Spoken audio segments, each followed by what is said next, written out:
पे देखें जज ब्रैग कैरेक्टर एनालिसिस.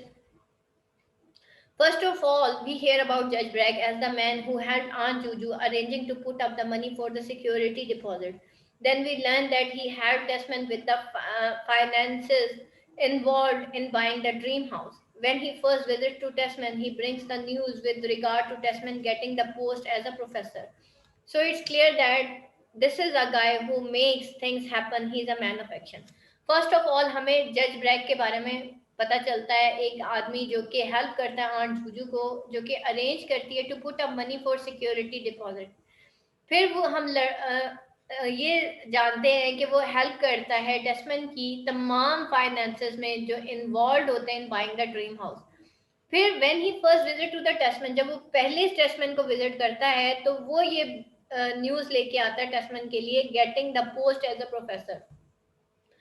अब यहाँ पे ये चीज क्लियर है कि that is a guy who makes things happen. ये वो इंसान था जो कि चीजें मतलब चीजों को अरेंज करता था उसके लिए. This is a man of action. ये वो मैन ऑफ एक्शन था. He certainly as smarter as Hedda is. ठीक है, अब वो हेडा के मुकाबले का बंदा था. Which explains that razor sharp banter back and forth between them, जो कि एक्सप्लेन करता है that razor sharp banter back and forth between them. ठीक है, मतलब वो बहुत कनिंग इंसान था. he is intuitive enough to pick up on information and that is not explicit. ठीक है, और वो जो है इतना इंट्यूटिव था कि वो जो रीसेंट खबरें होती हैं, जैसे हम कहते हैं ना अखबार की सुर्खी, ठीक है, हाईलाइटेड खबरें, तो वो जल्दी से इंफॉर्मेशन ले आता था और वो दैट इज नॉट एक्सप्लिसिट, और वो कोई एक्सप्लिसिट भी नहीं होती थी, यानी कि एग्जैक्ट खबर होती थी. Just as Hedda recognises Thea's relationship with Eilert before it's admitted. जैसे हेडा रिकॉग्नाइज कर लेती है थिया के रिलेशनशिप को with Eilert before it's admitted, so the judge is able to guess at Hedda's past relationship with the same man. इसी तरीके से जज भी इतना तेज होता है कि वो हेडा के रिलेशनशिप को जो है वो गेस कर लेता है with the same man.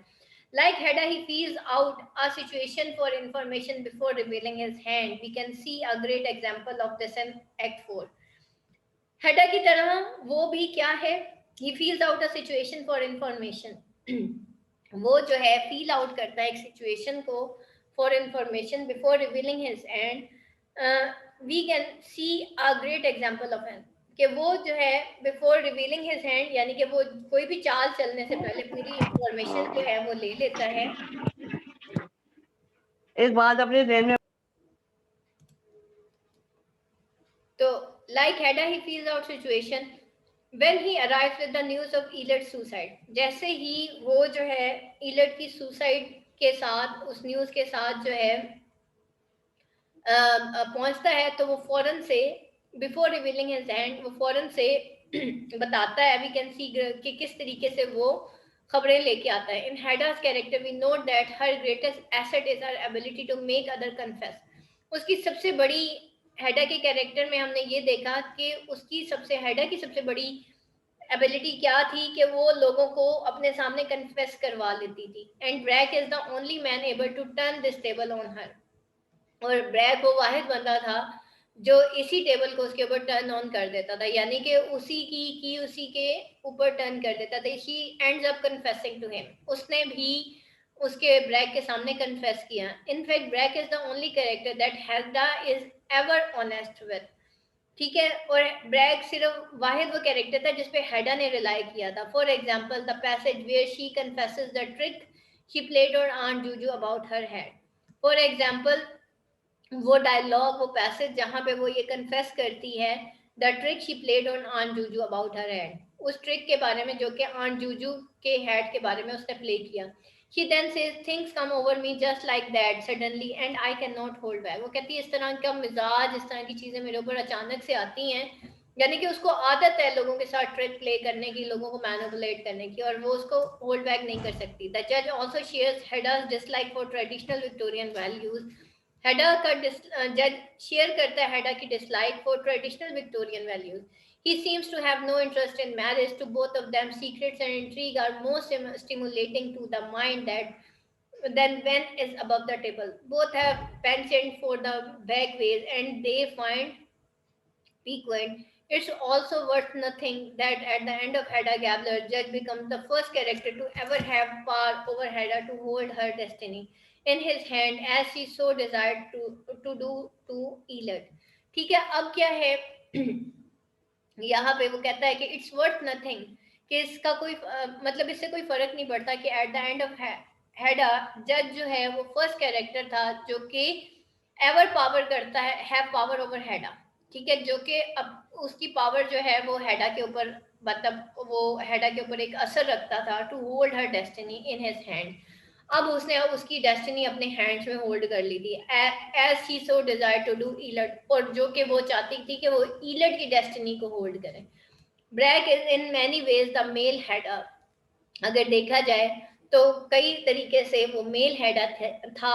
She rather should have loved this guy but she actually disgust him. वो उस गाय से मोहब्बत कर सकती थी लेकिन वो उसको डिस्गस्ट करती थी, हेट करती थी। That probably has something to do with the fact that he tries to blackmail her into having an affair with him, और probably इस वजह से, क्योंकि वो उसको ब्लैकमेल करना चाहता था ताकि उसका उसके साथ एक अफेयर हो जाए। But the resentment actually starts long before the coercion in act 4। लेकिन ये जो हेटेड होता है एक्चुअली वो बहुत पहले एक्ट 4 में स्टार्ट हो जाता है। हेडा में banter with Brack but she is certainly not committing to anything. Hedda जो है शुरू में ही ब्रैक से अपना ताल्लुक तोड़ सकती थी लेकिन वो ऐसा कुछ करने नहीं चाहती थी। But when she tells Eilert that she won't be unfaithful to Tesman, लेकिन वो जब ईलट को ये बताती है कि वो टेस्टमैन से अनफेथफुल नहीं हो सकती, we know that she is flirting with the जज, तो फिर अंदाजा होता है कि वो जज से फ्लर्ट कर रही होती but with no serious intentions, लेकिन उसकी कोई सीरियस इंटेंशंस नहीं थी। She also cause Brack the disgusting जज when conversing with Mrs. Alvested and Elert, later condemning him to his face as being a specialist, just like Tasman। और बाद में वो उसको कंडेम भी करती है कि तुम्हारा फेस बिल्कुल एक स्पेशलिस्ट की तरह जैसे टेस्मैन है। She probably means that Brack, like Tasman, is obsessed with one goal before a boar।